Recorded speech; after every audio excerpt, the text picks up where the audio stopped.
Subscribe now and press the bell icon. Never miss an update. नमस्कार दोस्तों, स्वागत है आपका राष्ट्रीय ब्रांड यूट्यूब चैनल में। अगर आपको वीडियो अच्छी लगती है तो इस वीडियो को लाइक कीजिए, चैनल को सब्सक्राइब कीजिए, बेल आइकन को प्रेस करना ना भूलिएगा ताकि आपको इसी तरह की इंफॉर्मेटिव वीडियोस हर रोज मिलती रहे। दोस्तों, इस वीडियो को ज़्यादा से ज़्यादा अपने फ्रेंड्स एंड फैमिली के साथ शेयर कीजिएगा और अपने अपने ओपिनियन हमें कमेंट बॉक्स में बताना न भूलिएगा। दोस्तों, राष्ट्रीय ब्रांड के व्हाट्सएप और टेलीग्राम ग्रुप आप सभी के लिए अवेलेबल है। सो आप इस चैनल के अबाउट में जाकर फॉर्म फिल कर जुड़ सकते हैं हमारे व्हाट्सएप और टेलीग्राम ग्रुप में। फीमेल्स के लिए अलग से व्हाट्सएप ग्रुप अवेलेबल है, सो वो भी फॉर्म फिल कर हमारे व्हाट्सएप ग्रुप का हिस्सा बन सकती है। अब ज़्यादा देर ना करते हुए ले चलती हूँ आपको वीडियो की ओर। आशा करती हूँ आपको वीडियो पसंद आएगा।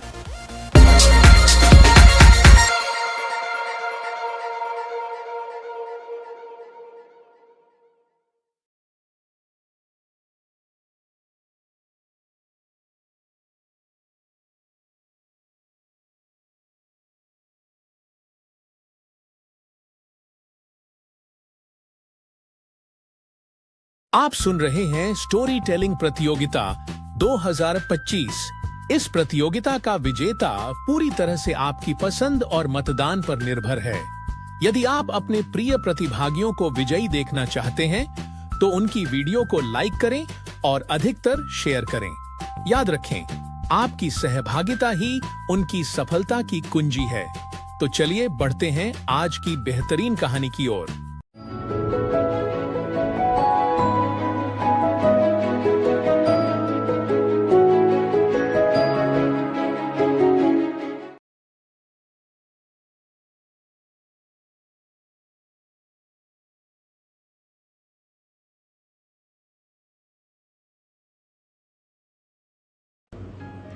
हेलो दोस्तों, मेरा नाम भारती है। मैं राष्ट्रीय ब्लाइंड स्टोरी टेलिंग कंपटीशन 2025 के तहत आप लोगों को एक कहानी सुनाना चाहती हूँ। आशा है मेरी कहानी आप लोगों को पसंद आएगी।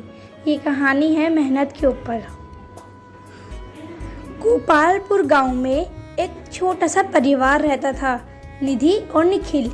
उसकी एक प्यारी सी बेटी थी, मनीषा, जो 6ठी क्लास में थी। निखिल बैंक में जॉब करता था और निधि हाउसवाइफ थी। उन लोग का जीवन बहुत अच्छा बीत रहा था, लेकिन कहते हैं ना, दुख के पहाड़ कब टूट जाए पता ही नहीं चलता। एक दिन जब निखिल काम से घर लौट रहा था तब उसका ट्रक वाले से एक्सीडेंट हो जाता है। वहाँ के लोग उसे अस्पताल लेके जाते हैं, लेकिन डॉक्टर बोलते हैं अब वो इस दुनिया में नहीं रहे। ये बात जब निधि को पता चलती है उसे बहुत सदमा पहुंचता है। निखिल को गुजरे हुए 1 महीना हो गया था। जो पैसे निधि के पास थे अब वो भी ख़त्म हो चुके थे और निधि कोई जॉब भी नहीं करती थी, इसलिए उसे पैसों की बहुत दिक्कत आ रही थी, क्योंकि उसे मनीषा के स्कूल की फीस भी भरनी थी और उसे घर का राशन भी लेके आना था। अब निधि को चिंता सताने लगी कि वो अब अपनी बेटी को कैसे पढ़ाएगी, क्योंकि उनके पास तो एक वक्त की रोटी खाने के भी पैसे नहीं थे और मनीषा का सपना था कि वो एक पुलिस वाली बने। वो ये सब सोच ही रही थी, तभी वहाँ पर मनीषा आई। मनीषा ने बोला, मम्मा आप क्यों रो रही हो? निधि ने बोला कि उसकी आंखों में कचरा चला गया था। मनीषा ने बोला, मम्मी मैम ने बोला था कि कल फीस ले आना, विद्यालय में नहीं बैठने देंगे। निधि ने बोला, बेटा मैं कल कहीं से इंतज़ाम करके तुम्हारी फीस परसों पक्का भर दूंगी। मनीषा ने हाँ में सिर हिलाया और वो वहाँ से चली गई। अगले दिन निधि काम ढूंढने के लिए निकल गई और मनीषा विद्यालय के लिए। जब शाम को निधि घर लौटी तब मनीषा रो रही थी। निधि ने पूछा क्या हुआ?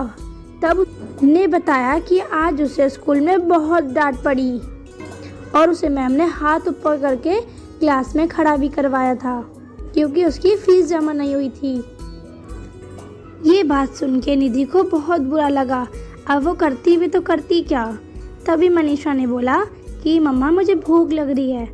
तब निधि ने किचन में जाके देखा तो किचन में कुछ भी नहीं था। निधि को मसाले के डिब्बे में 50 रुपए मिले। उसने सोचा कि वो भेलपूरी बना दे क्योंकि मनीषा को भेलपूरी बहुत पसंद थी। वो बाजार गई और 10-10 रुपए के 10 के कुरकुरे, 10 की चिप्स, ये सब लेकर आई और उसने भेलपूरी बनाई। उसने अपने पड़ोसी से प्याज भी ले लिए। उसने प्याज डाल के उसे खिला दिया। तभी उसे एक आइडिया आया कि वो भेलपूरी की दुकान खड़ी कर ले, लेकिन उसके लिए भी उसे पैसे चाहिए होते। उसने अपनी सोने की रिंग बेच दी जो उसकी माँ की निशानी थी। उसने उससे भेलपूरी का ठेला खोला। उससे उसकी थोड़ी बहुत कमाई होने लगी और घर में राशन आने लगा। उसकी भेलपूरी इतनी स्वादिष्ट थी, दूर दूर से लोग उसकी भेलपूरी खाने आते थे। मनीषा को घर की हालत अच्छी नहीं लग रही थी, इसलिए उसने सोच लिया था कि अब वो कड़ी मेहनत करेगी और अपनी माँ का हाथ बटाएगी। वो सुबह स्कूल जाती, दोपहर में अपनी माँ का हाथ बटाती और फिर रात को बैठ के पढ़ती। रात को उसके घर में कभी कभार लाइट जाती थी। उसने अपनी मम्मा से पैसे लेके वो एक टॉर्च लेके आई और वो रात को भी टॉर्च जला के पढ़ने लगी। और अब निधि का ठेला भी बहुत अच्छा चल रहा था। उसकी अब एक बड़ी सी दुकान खुल गई थी भेलपूरी की। उसने एक ज़रूरतमंद औरत को भी अपने साथ रख लिया और मनीषा ने मेहनत करके पढ़ाई करी पूरी और वो अब पूरे स्कूल में प्रथम आई। उसका वो दिन आ गया था जिसका वो सपना देख रही थी। वो अब पुलिस ऑफिसर बन गई थी। निधि बहुत खुश थी। अब वो निखिल की फोटो देख के रोने लगी। तभी वहां से एक रोशनी आई। उसे वहां पर निखिल दिखा। निखिल ने बोला, तुमने मेरी जिम्मेदारी खुद संभाली। निधि ने बोला, ये तुम्हारी नहीं मेरी भी जिम्मेदारी थी, मनीषा का सपना पूरा करना। और अब वो एक पुलिस वाली बन चुकी है। ये बात करते हुए दोनों मुस्कुराए और निखिल वहां से गायब हो गया। जब मनीषा अपने काम से घर लौटी तब निधि ने उससे शादी की बात की। तब मनीषा ने बताया कि वो एक लड़के से प्यार करती है जिसका नाम राहुल था। वो अनाथ था, उसके माता पिता बचपन में ही गुजर गए थे। उसने भी कड़ी मेहनत करके वो पुलिस में लगा था। वहीं उन दोनों को प्यार हुआ था। फिर निधि राहुल से मिली और फिर उन दोनों की शादी हो गई और वो तीनों अब एक साथ रहते हैं। अब फिर से उन दोनों की जिंदगी में खुशी आ गई। मेरी स्टोरी यहीं तक की थी। अगर आपको मेरी वीडियो पसंद आई हो तो लाइक कीजिए, सब्सक्राइब कीजिए और ज़्यादा से ज़्यादा शेयर कीजिए। थैंक यू दीदी।